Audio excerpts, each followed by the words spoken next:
Assalamualaikum warahmatullahi wabarakatuh. Saya Adlin Fadlia. Saya mengajar di program studi Desain Produk, Fashion Design, Fakultas Rupa dan Desain Institut Kesenian Jakarta.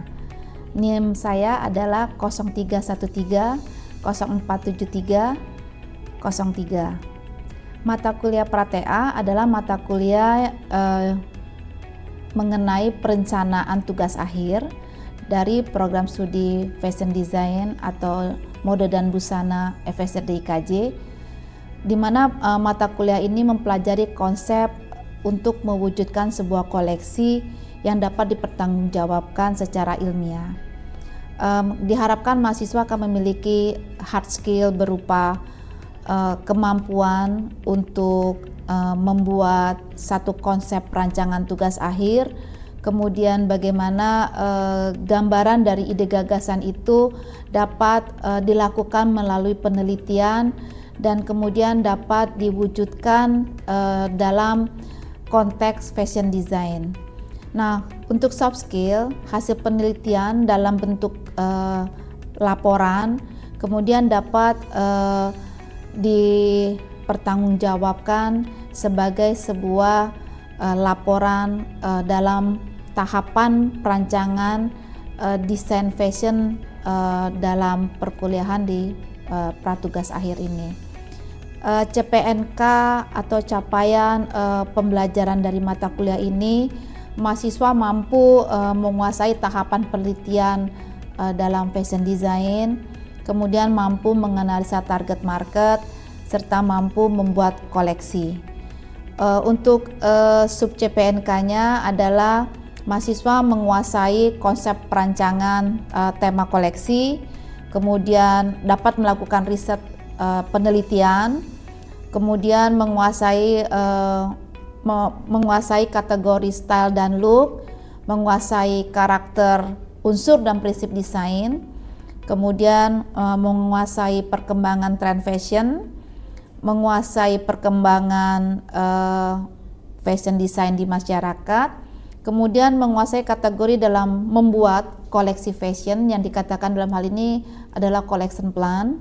Kemudian mereka juga tahu proses atau tahapan dalam membuat koleksi sebagai hasil akhir dari perencanaan tugas akhir mereka nanti. Berikutnya mereka juga mampu menguasai atau menetapkan media dalam mengungkapkan karakter tema yang sudah ditetapkan.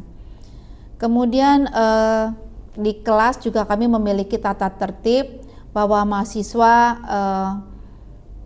dapat ditoleransi keterlambatannya itu kurang lebih 30 menit. Kemudian dosen dan mahasiswa juga selama perkuliahan menggunakan berpenampilan yang rapi. Kemudian bila mahasiswa izin untuk tidak menghadiri perkuliahan pada waktu yang telah ditetapkan, mereka dapat memberikan surat izin dari dokter di mana mereka berobat. Kemudian dalam satu semester itu izin hanya diberikan sebanyak 2 kali dan paling lama 2 minggu sejak yang bersangkutan dalam kondisi sedang tidak fit atau sakit. Kemudian surat dokter juga harus dilaporkan ke bagian akademik. Untuk evaluasi akhir semester yang sifatnya susulan hanya berlaku jika mahasiswa sakit dan harus dirawat di rumah sakit. Jadi mereka ada peraturan yang di mana kondisi dan situasi yang sifatnya force majeure. Jumlah pertemuan dalam satu semester itu adalah Standar Nasional Pendidikan Tinggi atau SNPT adalah 16 kali pertemuan, termasuk evaluasi tengah semester. Kemudian ada evaluasi akhir semester. Nah, bila kehadiran mahasiswa kurang dari 75%, maka tidak dapat mengikuti ujian akhir semester. Jadi jumlah sesi pertemuan itu ada 16 kali, 14 kali kita bertemu dan bertatap muka dengan mengikuti setiap materi perkuliahan. Kemudian ada di tengah semester ujian evaluasi tengah semester, kemudian evaluasi akhir semester. Izin mengikuti perkuliahan jarak jauh, evaluasi tengah semester, dan evaluasi akhir semester hanya diberikan oleh bagian akademik bagi mahasiswa yang memenuhi syarat administratif. Kemudian kehadiran juga dapat diperhitungkan melalui aktivitas yang dilakukan di dalam sarana kelas virtual atau kita kenal dengan Google Classroom. Kemudian menggunakan sistem presensinya melalui SIAP atau sistem presensi online sesuai mekanisme yang ditetapkan oleh FSRD IKJ. Kemudian untuk dosen yang hadir terlambat ditoleransi minimal 30 menit, dan jika tidak ada pemberitahuan maka kuliah tersebut dianggap tidak terlaksana. Jadi dosen harus mengganti hari. Kemudian bila dosen tidak hadir mengajar maka wajib mengganti sesi perkuliahannya pada waktu yang sudah ditetapkan oleh FSRD IKJ sehingga jumlah pertemuan yang tercapai itu memenuhi 16 kali pertemuan. Kemudian kegiatan pembelajaran yang tidak dapat dilaksanakan karena gangguan atau masalah sistem IT dari provider, hosting atau developer dan sebagainya di sisi IKJ atau fakultas akan diganti dengan pertemuan kuliah lain sesuai jadwal dan kebijakan dari akademik. Nilai kelulusan itu berdasarkan range, jadi yang paling rendah itu adalah nilai B, di mana angka berkisar di 71 sampai 75, kemudian B+, 76 sampai 79, kemudian A- 80 sampai 89, kemudian A itu sampai 90 sampai 100. Nah, kemudian bobot penilaian itu absensi adalah 10%, bobot nilai tugas 40%, bobot nilai ujian tengah semester adalah 20%, bobot nilai ujian akhir semester 30%. Nah, nilai akhir itu adalah nilai dari absensi, kemudian nilai harian, nilai UTS, dan nilai UAS.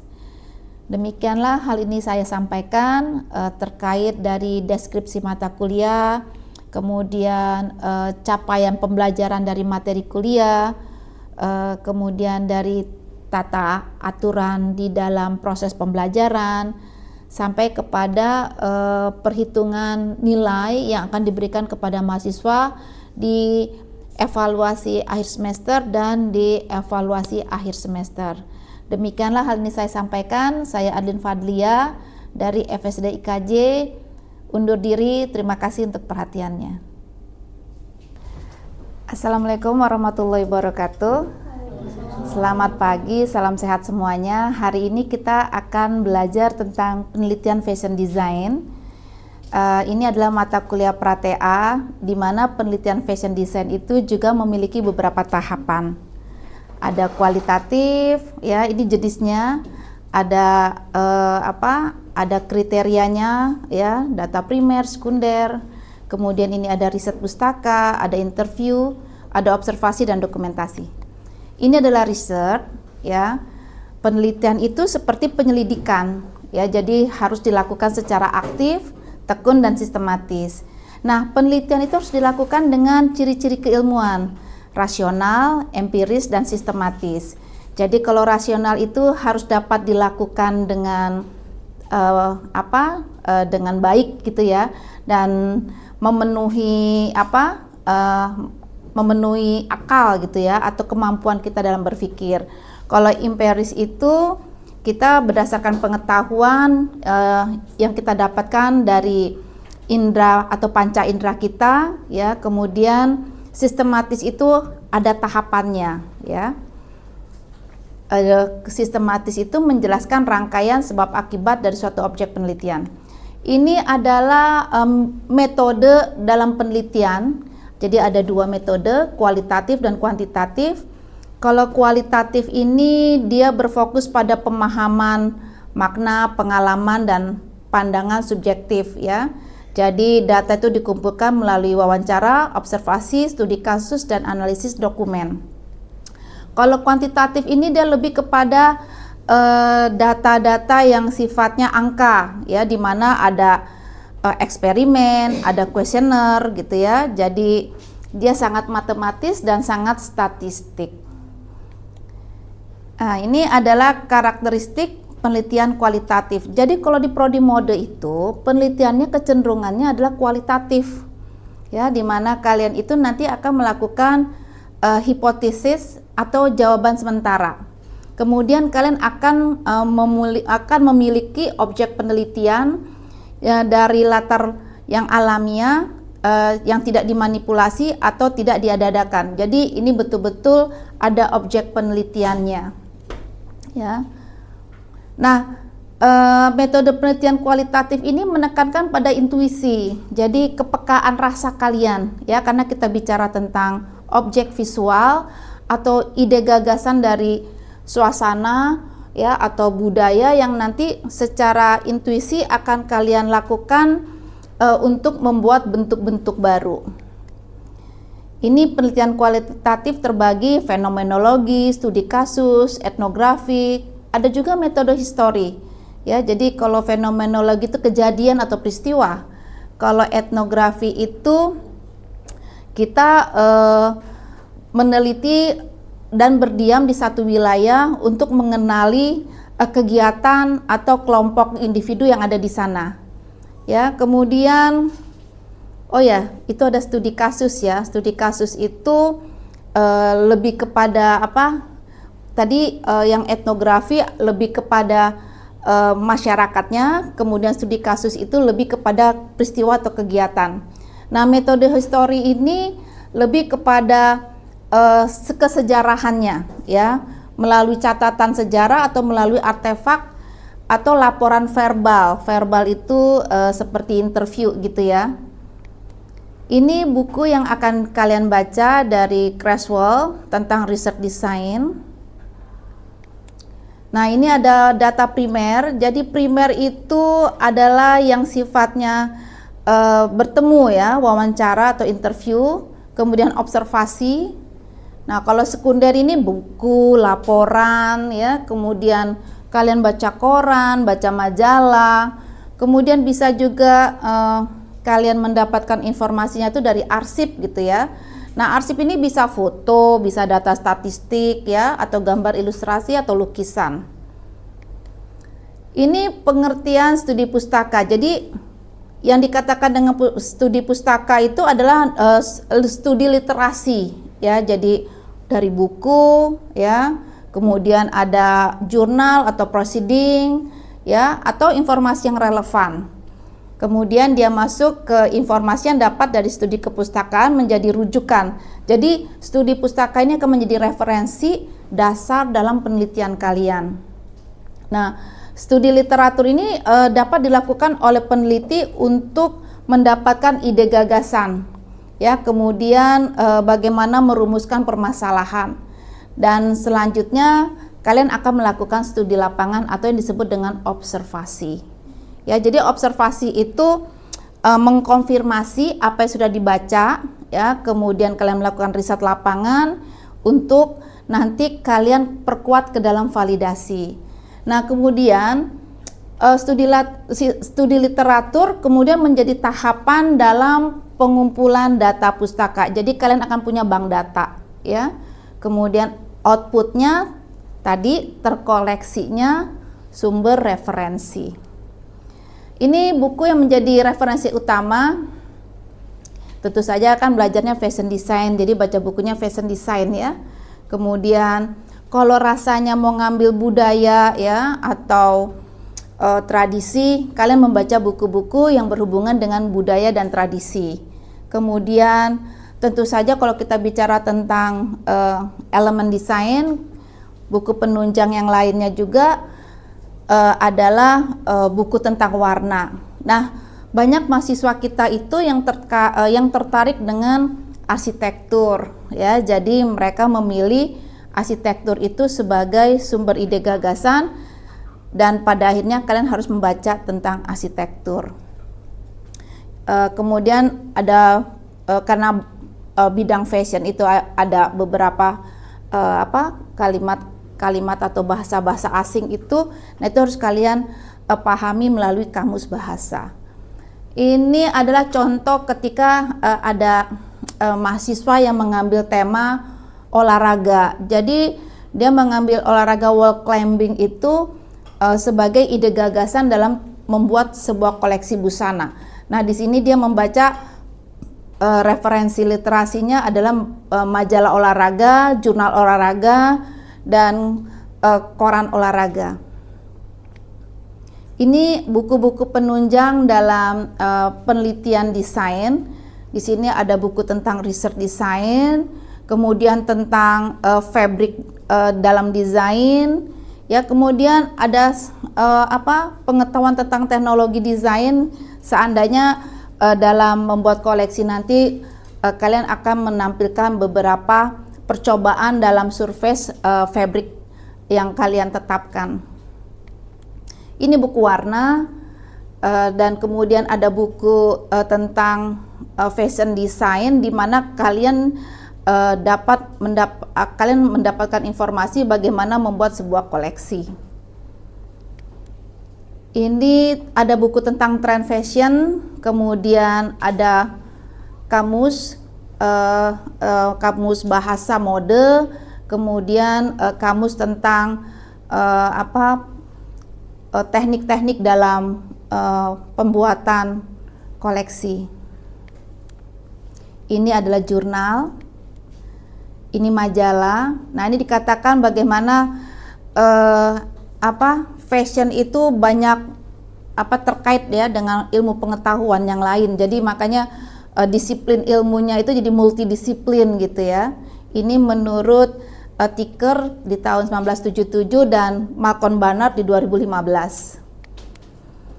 Ini wawancara, jadi untuk menggali informasi tidak hanya berdasarkan referensi literasi, tapi juga dari interview atau menggali informasi berdasarkan keterangan langsung dari narasumber.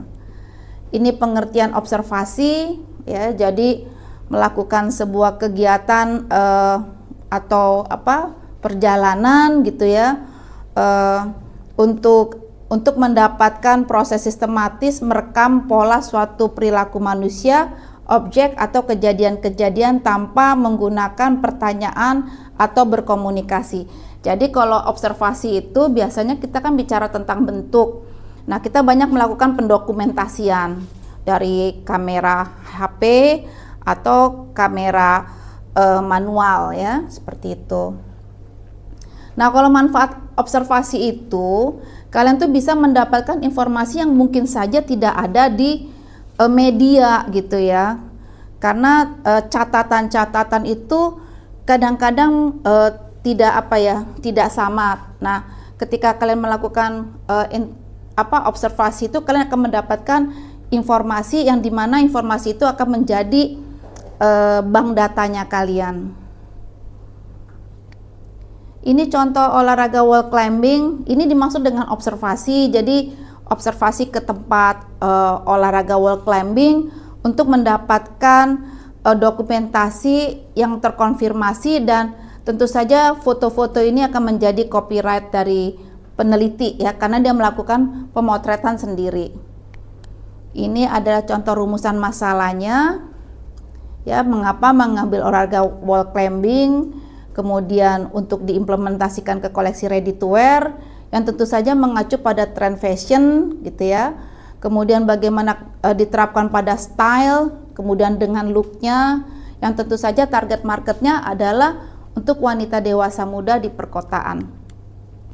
Ini adalah hasil observasi di pasar ikan Kramat Jati ya. Jadi bagaimana aktivitas, kemudian bentuk-bentuk yang dihadirkan itu dapat menjadi satu wawasan atau pandangan kepada kalian untuk diterapkan ke dalam desain.